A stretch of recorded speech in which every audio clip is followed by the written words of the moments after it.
Welcome, ladies and gentlemen, back here at Zurich Invest. And now with me here is Focus Ventures, and Gordon Tainton, the president and director, will give us an insight into his company. Gordon, welcome. Thank you. Thank you, Jochen. Great to have you here. Thanks for taking the time. Focus Ventures, what's the company about? Good. We're a phosphate company. We've got a concession in Northern Peru. And we've been working the concession in terms of geology and geography and logistics and investments since 2013. Okay. The highlights are, by 2016, we concluded a PFS with fairly robust economic outcomes, 450 market cap in terms of the capital expenditure required. The IRR is about 26.7%. And that's pre-tax or post-tax? It's post-tax with an 8% discount. We have one of the world's largest yet undiscovered really basins of phosphate fertilizer. It's sedimentary by its nature. It's laid down as an old seabed. We have a neighbor next to us, about 15 kilometers away. That neighbor is Mosaic and Mitsui. It's a 75-25 joint venture. They have, for the last 10 years, been mining about 3.5 to 4 million tons of phosphate rock per year, beneficiating it to 30% P2O5 and exporting it from the Biovar Basin to the world markets. The product is well known. Geologically, we're in the same position they are, but we're not as advanced as we're not in production. Okay, so then let's dive into the property. What is so far the resources? What is the game plan for this year? You got to drill something more out. What are you working on? Yeah, the resources, we've got 330 million tons of resource estimate running at about 13% P2O5. We've gone further than that with our geology, and we've got a reserve estimate that equals 59 million tons, which gives us about a 20-year mine life. What we've got inside of the deposit itself is it's at surface or virtually at surface. It's 20 meters below. Our stratas or our beds or our phosphate beds are lying horizontally, directly on top of each other. There's 13 of them in total, and they run from 20 meters to 80 meters. Drilling is open. There's no hard rock, there's no blasting, there's no core. It's just sedimentary, sand, silica, and phosphate. So what we've done in our design plan is to open up a large pit. It will be a free digging, no blasting, large pit, probably about 5 Ks in diameter. Wow, that's pretty big, yeah. Let me talk quickly about the infrastructure. The infrastructure is very, very well suited. It's in the Biovar Basin. The basin is hosting probably a couple of billion metric tons of phosphate rock. It's 35 kilometers from deep water, the Pacific Ocean. It's located on a junction between the Pacific Coast Highway, or the Pan American Highway, if you'd like to call it, and a direct paved road to the port. We've got power. Good question. We've got power station. The largest power substation is 15 kilometers away. It's right on the Pan American Highway.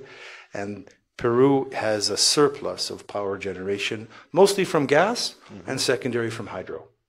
Great, fantastic. So I would say the basis looks fantastic overall, yeah? So what are your, let's say, your next steps a little bit more in detail? What do you want to do then? Yeah, the outcomes of the PFS at the end of 2016 showed us that this project had a very interesting possibility to be put in production, much like the one next door. However, phosphate prices have been flat for the last 3 to 4 years. Let's say since 2013, about when we started our work, they've gradually been flattening. So that's put some pressure on it.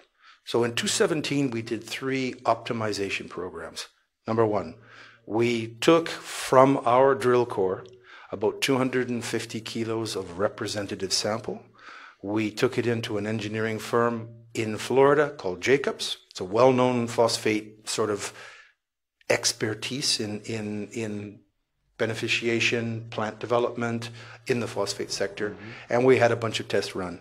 The reason for that was to see if we could get a product that would have an indexable volume and quality to it. So They came up with the results. We have a 30% P2O5 product, which means we can benchmark it on the global index markets, number one. Number two, immediately after doing that, we signed 2 MOUs with large, fairly large, medium-sized traders of phosphate rock, seaborne traders of phosphate rock, for all of our volume that we intend to produce. Third, we've reached into the life science industry.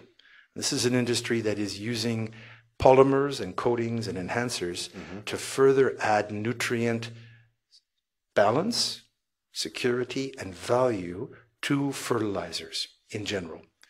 And the principle behind what we've done with them is the following. They coat our phosphate rock with a polymer that they invented, they trademarked. This polymer will act in a way that allows the plant to take nutrient from the base of the soil profile when it wants, and the nutrient will not be washed away through leaching, watering, heat, cold, the various seasonal changes in that crop area. And currently we're running wheat trial crops with them to see what type of a benefit that can bring to us.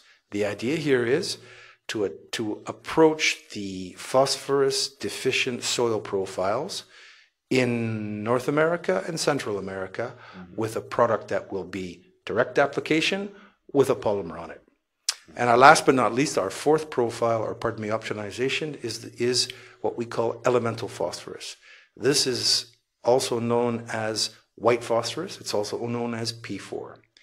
And in these applications, they're all industrial. They're primarily in the fire or flame retardant industry and engine oil lubricants. The industry is rather mature, particularly in Europe and North America. However, none of the users of it are vertically integrated. They've got no P4 production themselves. They import all of their P4 requirements from Kazakhstan and North Vietnam. So those optimization programs, we think, can take about 50% of our production and move it into a higher added value sector of the industry, notably life science nutrient and industrial applications. And the remainder of the 500,000 tons, because we intend to produce 1 million tons a year, will go into the traditional phosphate fertilizer industry. Interesting. But I always thought, I mean, we have to, do more agriculture, to grow more, let's say, fruits, vegetables, etc., to feed the world, because the world population is growing. So I thought that the fertilizer business is even more growing. It is, and you're right. The macroeconomic drivers are there. Less land available. Exactly. Higher yields required, a growing population. But those are, as indicated, a macro sort of high-level view. And what we need to do is bring stakeholder value, not only in the long term, but also in the medium and short term. So that's why we've looked for our optionality in the project. And it's really come out of, as I indicated earlier, the flatness in general in phosphate prices on a global basis. Interesting. Okay, so for you, as when I hear of the life science, I think this is a really new idea with phosphate, I would say, and I think it's a brilliant idea, honestly, because you open your own new market, I would call it even. So is then the plan now to get like a strategic partner into the company? What are you doing on that? Very much so, Jochen. What we intend to do here is, if the crop trial process is the outcomes of it come the way we believe it will, we intend to partner with the life science group to basically create a direct application nutrient, but with this chemical polymer which will add that value, not only nutrient value, but in terms of the plant uptake of the nutrient. And I didn't say it earlier, but one thing that's very important in large row crop applications of nutrient is we have a growing problem in the Western world of excessive water runoff with chemicals in it, which go into our water table, our rivers, our streams, our environment. Absolutely, yeah. And polluting everything. What we're trying to do in this project is also to manage that in a better way and be a steward of that row crop business. So first, what drives that business? Deficiency in phosphorus in the soil profiles. They're known in various parts of the world. We're currently looking and planning in the US and Central America. 2, better stewardship of the environmental runoff of nutrients. And 3, a product that will be able to stay in the soil profile and let the plant take up nutrient when the plant wants and not be leached away prior to the plant really requiring it. Follow me? Absolutely. Good. Oh, I would say that's a really good plan on that.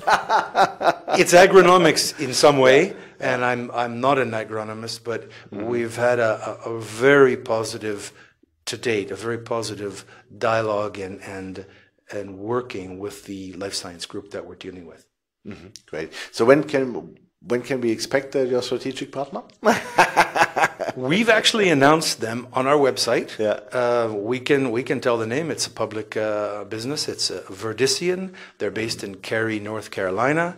They're owned by a large private equity group out of New York called Payne Schwartz, and they have created, invented, and founded Verdician as a life science nutrient high-tech development company. Fantastic. Great. Well, Gordon, thank you very much for the interview. That was outstanding. I think this is really new ways of phosphate to go to and to fertilizers.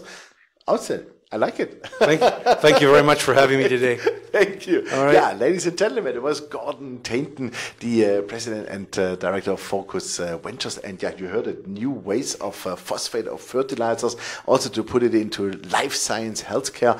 And I think what he explained also with, to put it together with polymers and make sure that the plant can, really, how can I say that, use the nutrition when the plant needs to grow it.